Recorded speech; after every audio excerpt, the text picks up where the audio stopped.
2021 was a great year for granny squares, and my new favorite granny square is this one right here, the 4-color spiral. If you haven't seen that video yet, I encourage you to check it out, because you'll be able to use it in the project I have for you today. This is the swirly sweater. Colorful, bold, stripy, spirally. But behind all of its beauty is an idea that I'm even more excited to share with you. The square sweater. This is a little worksheet I made for you guys. A simple template for making a sweater out of 2 giant crochet squares that you seam together, just leaving openings for your head and arms. Perfect for infinity squares that you can make as big as you want, like this spiral square, or the infinity granny square from my shrug video that some of you may have seen. So let's go over what this worksheet means a little bit, and I'll show you how I applied it to this spiral square in my sweater. Up top, I've got some spots for your gauge, yarn, and the square style that you're using, just a way for you to jot that down. And let's come here to the square width. This is how big your square will need to measure, width-wise, for each size to get you about the fit/degree of oversizedness of the sweater that I'm wearing here. Then I put height here as a range, because any of these lengths will work for any size. It just depends on how cropped or long you want your sweater to be. For reference, mine is about 19 inches long. Now I know that if you mix and match some of these heights and widths, it won't be a perfect square anymore. So that's why I say work your square pattern to the lowest common width or height for the size you're making. So say I was making a medium that was 18 inches long. I'd make an 18-inch square. Then add 2 inches of rows on either side for a total of 4 inches to get the width we need for a medium. And if you're making a sweater with one of my spiral squares, I'll show you how to add rows on the side of it shortly. But first I want to address the neckline. So, just leaving 7 to 10 inches unseamed will create an opening for the neckline, and you don't have to shape it necessarily. Your sweater will still fit great, the collar just might ride up a bit in the front. To combat this, I recommend you add a couple of rows across the shoulder seams only, or for a more advanced option, consider working a shorter stitch across the neckline, which is what I experimented with in this sweater, so I could continue the striping pattern working around and around. So actually, when my square was about 15 inches, I still had 4 inches left to go, I picked a side to be the neckline, and across 8 inches worth of stitches, I worked slip stitches instead of the usual double crochets.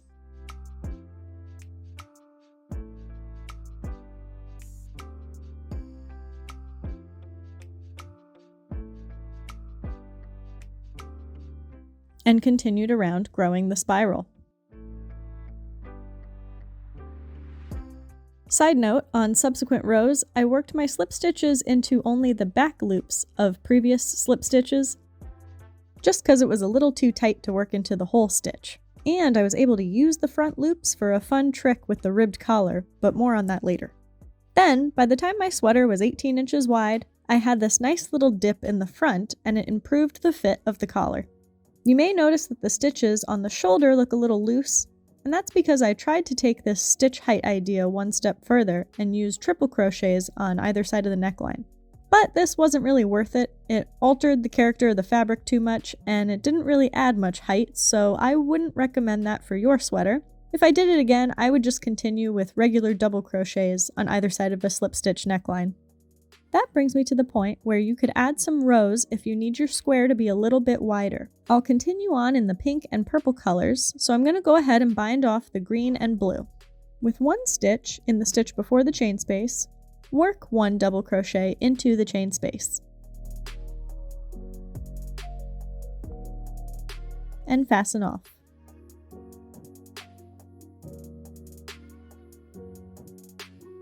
In each of those 2 corners.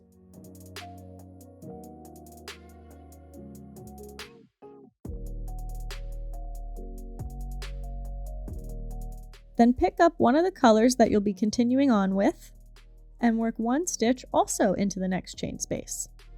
But now you'll chain up 3, which counts as a stitch, and turn your work. And work 1 double crochet into the next stitch, and in each stitch back the other way. I understand this will kind of interrupt your striping pattern on the sides here, but I thought it wasn't worth changing color and weaving in more ends, Since this part is just a couple of rows at the side seam, and all the spirally action in the center of your sweater will still look great. When you reach the very end and you run out of stitches, work 2 more double crochets into/around the side of the last double crochet in the previous color.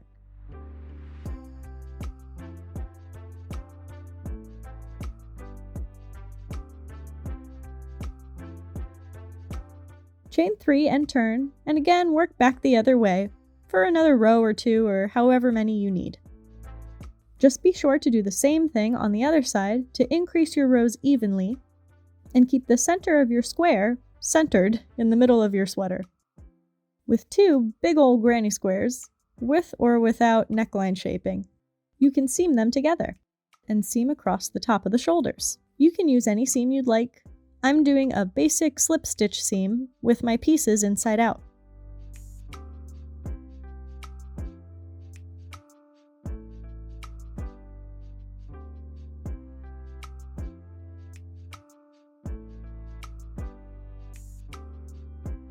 And if you didn't shape your neckline, you'll take the total square width and subtract how many inches you'll be leaving open for the neck hole.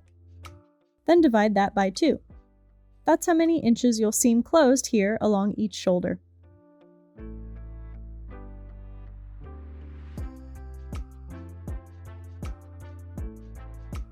And this sleeve width on the worksheet also tells you the width to leave unseamed for the sleeve holes.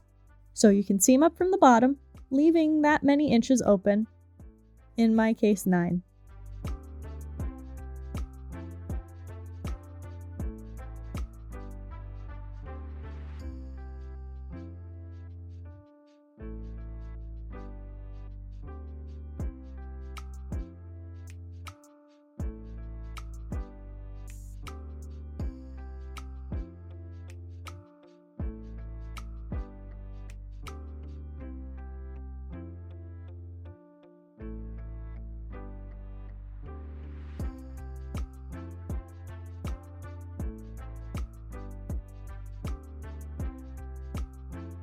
And once you've got your body all seamed, my preferred method of adding sleeves is to work them right onto the sweater. So I'm right here at what will be the armpit, and I'm going to fasten on a new yarn with a chain 1 into the first stitch to the left of the side seam. Then I like to work my sleeves in the round in a spiral. To get my spiral started, I'll work a half double crochet into the next stitch,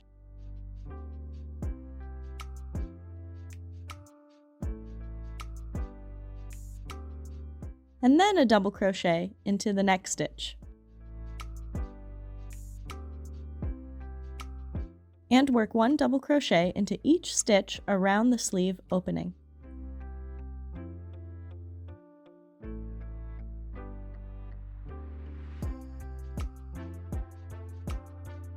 And when I work all the way back around to the underarm seam, I'm going to work 1 stitch right into the seam itself,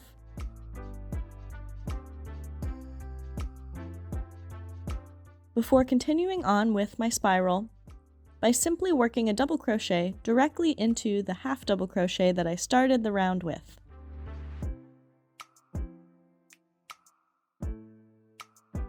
And I like to pop a stitch marker onto that stitch to keep track of rounds from now on,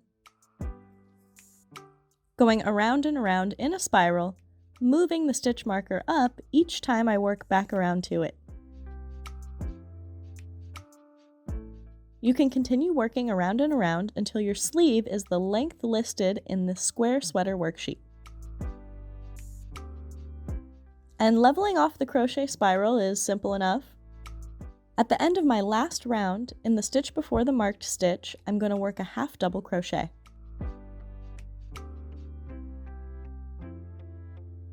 Remove my marker, and into the next stitch, work a single crochet.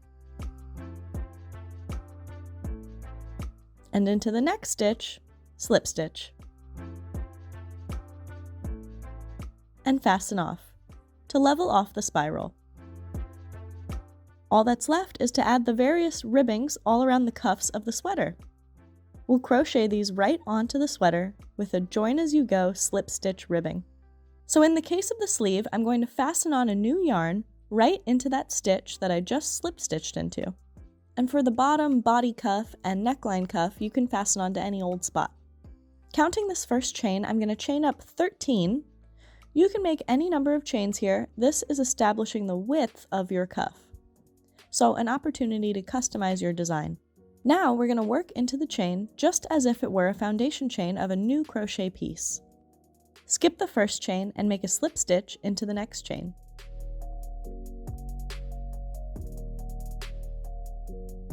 And slip stitch into the next chain.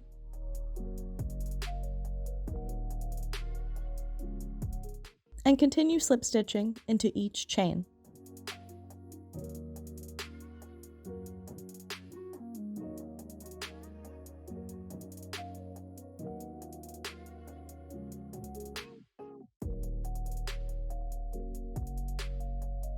When you reach the last chain, we've got our first little rib here, and we can anchor it onto the sleeve itself with a slip stitch into the next stitch on the sleeve. And into the next stitch as well. And turn.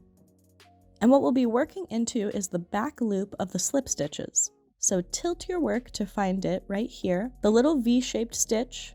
Work under the leg of the V that is the furthest from you.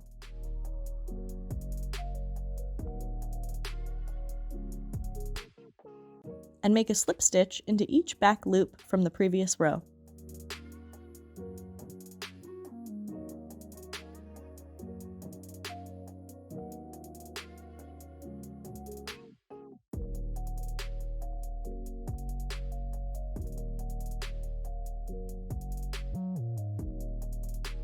At the end of the row, chain 1, turn, and continue slip stitching into the back loops, back down towards your sleeve.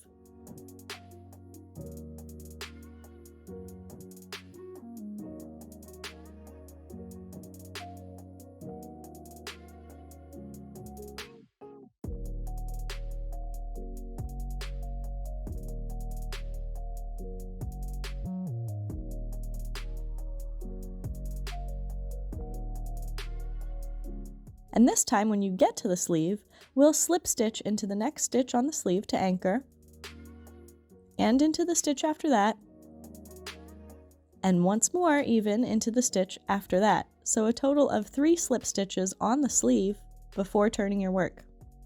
And that's what I did for the whole sleeve cuff, alternating between 2 slip stitches and 3 slip stitches on the sleeve every other anchoring row to get the amount of cinch on the sleeve cuff you see here. For the body, I stuck to 2 slip stitches on every anchoring row for a little less cinching than the sleeve.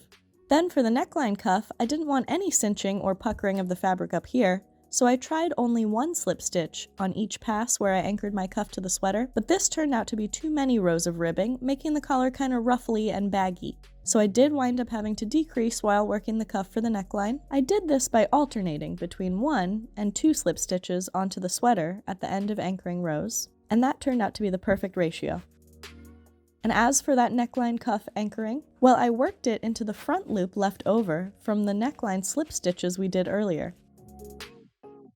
And that had the effect of bringing the collar down just a wee bit more, even if only visually. For all your cuffs, you'll eventually work all the way around and need to seam them up. As if you weren't sick of slip stitching yet, there's just one more set to do with a slip stitch seam. So I like to do this with the piece inside out, and you just slip stitch right into the whole stitch of the last row and the foundation chain from the first row. To slip stitch those ends together and complete your cuff in the round.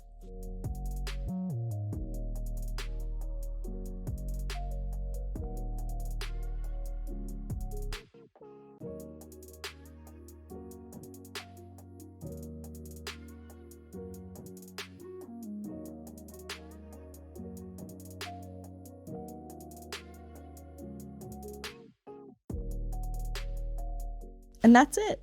That's how you can make a sweater out of the 4-color spiral granny square, or of any other infinity granny square, or any square piece of crochet you can think of. Let me know if you liked this style of pattern. more of a general template with more possibilities. Or if you prefer a more step-by-step written pattern, let me know that too. Thanks for watching. I'll see you next time. Bye!